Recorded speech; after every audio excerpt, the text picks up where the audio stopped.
Team के साथ अभी फॉर्मर मिनिस्टर हकीम यासीन जुड़े हुए हैं। मजीद बात करते हैं उनसे। यासीन साहब, पहले ये बताइए कि एक बहुत बड़ा उर्स है शुरू होने वाला है खान साहब में, पहले उसके बारे में बताएं। ये हस्ब रिवायत तकरीबन 450 साल से खान साहब में हज़रत सईद सालिह खान साहब रहमतुल्लाह अलैह का उर्स मुबारक मनाया जाता है। और हस्ब रिवायत इस साल भी वो 21 जून को 3 दिन के लिए वो मनाया जा रहा है। काफ़ी ज़ायरीन बाहर से आते हैं, बड़ा मशहूर उर्स मुबारक है ये। और हमारे गाँव का भी नाम इसी मनसबत के साथ खान साहब पड़ा है, इसी बुज़ुर्ग के नाम से मंसूब है हमारा गाँव भी। और दूसरा हमारे नज़दीक है शम्स फ़कीर साहब रहमतुल्लाह अलैह, जो बड़े हमारे शायर भी, बुज़ुर्ग भी और काफ़ी उस वक़्त के वली कामिल भी, उनका उर्स मुबारक भी 17 जून को मनाया जा रहा है। तो इस सिलसिले में ये गुजारिश है कि सरकार से, एडमिनिस्ट्रेशन से हस्ब रिवायत वहाँ पर जो पानी, बिजली, सड़क, सफाई और दूसरे सिक्योरिटी का बंदोबस्त होना चाहिए, ताकि जो ज़ायरीन तादाद में आते हैं उधर, उनको किसी किस्म की मुश्किलात का सामना न करना पड़े। कि ये आज ही की बात नहीं है, और ये हस्ब रिवायत वहाँ पर ये इंतज़ामात किए जाते हैं। अब ज़रूरी एक बही ज़िम्मेदार इलाके के और उन लोगों की एक जो मामलात होते हैं जो हमारे नोटिस में वो लाते हैं, इस लिहाज से मैं आपके प्रोग्राम के वसात से सरकार के नोटिस में ये बात लाना चाहता हूँ कि इन दोनों जगहों पर इन आयाम 17 और 21 को बाज़ाब्ता तौर वहाँ हर एक मामले के बारे में सोच समझ कर हालात का जायज़ा लेकर सिक्योरिटी समेत दूसरे मामलात का बंदोबस्त किया जाए। और हमने देखा हकीम साहब के रैशनलाइजेशन ऑफ रिजर्वेशन, आपको पता ही होगा, उस पर ओपन मेरिट को लेके काफ़ी मसला चल रहा है। 6 महीने का वक्त मिला था, आपको याद होगा MP रोला जो है, आगा रोला, उन्होंने लीड किया था उस टाइम पे CM के घर पे प्रोटेस्ट।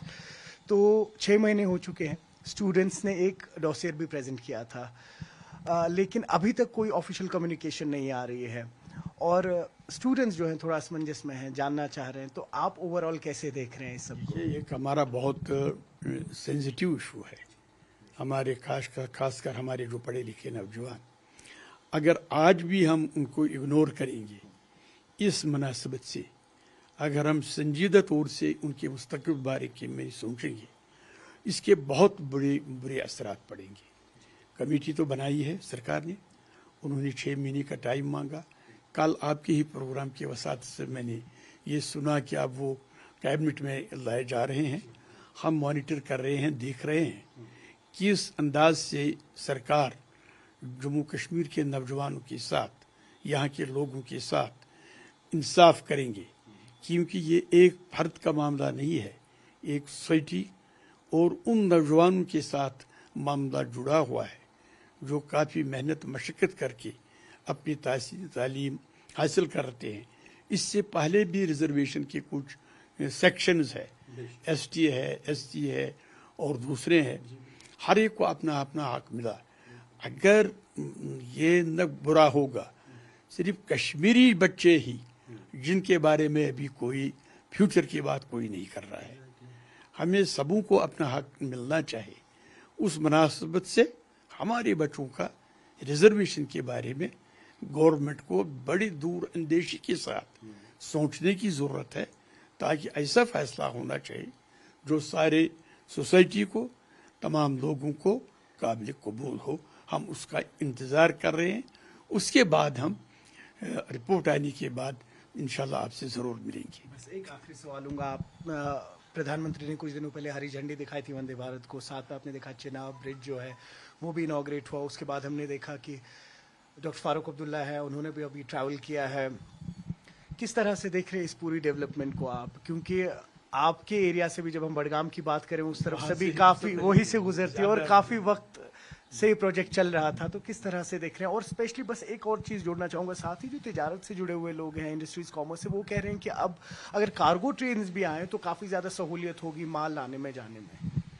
देखिए, ये एक तवारीखी फैसला है, खासकर कश्मीर के लोगों के लिए। हम हर लिहाज से मारे जाते थे, नेशनल हाईवे جو کبھی ہفتوں تک بھی بند رہتی تھی، ہمارے پیشنٹ، ہمارا مال، ہمارا فروٹ جو راستے میں سڑ جاتا تھا، اور کہیں لوگ فاقہ کشی کی صورت میں راستے پر ہی بالکل سفر کر رہے تھے۔ یہ ایک بڑا ہسٹوریکل، کس نے بنایا ہم یہ نہیں کہیں گے، کب شروع ہوا، کس نے شروع کیا، تو ہمارے پرائم منسٹر کو ہی کریڈٹ جا رہا ہے کہ انہوں نے اس کو انوگریٹ کیا۔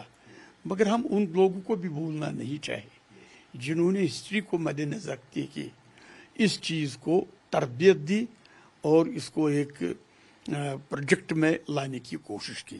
سبوں کا ہم بہت مشکور ہے کہ انہوں نے کشمیر کے لوگوں کا تو ایسا نہیں کیا، کیونکہ جموں کشمیر اور کشمیر ہندوستان کا ایک حصہ ہے۔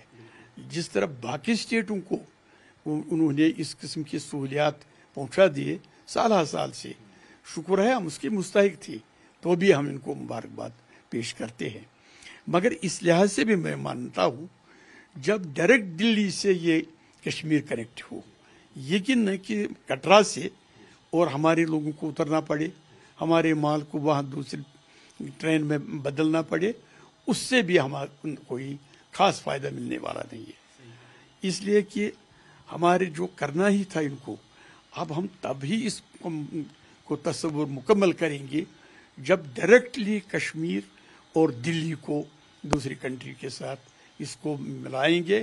کٹرا تو ٹھیک ہے، اس کا تو یہ مخالفت نہیں، ایک ہسٹوریکل پلیس ہے، مگر جب ٹرین کی بات ہم کہیں گے، یہ دلی، کٹرا اور کشمیر ڈائریکٹ ہونی چاہیے، کوئی دوسرا اس میں بیچ میں کوئی ادلا بدلی کرنے کی ضرورت نہیں ہے، تب بھی ہم اس کو مانیں گے، یہ ہمارے لیے زیادہ ہی زیادہ فائدہ مند ہے۔ پوری امید ہے کہ اس چیز کو مد نظر رکھتے ہوئے کہ جس طرح باقی اسٹیٹوں میں ڈائریکٹ کنیکٹڈ ہے، اس کو دلی سے کنیکٹ بالکل بغیر کسی بریک کے جموں کشمیر کے ساتھ ملائے۔ بہت شکریہ۔ نیوز 18 کے لیے ایوب خان کے ساتھ سری نگر سے میں سروش کفیل۔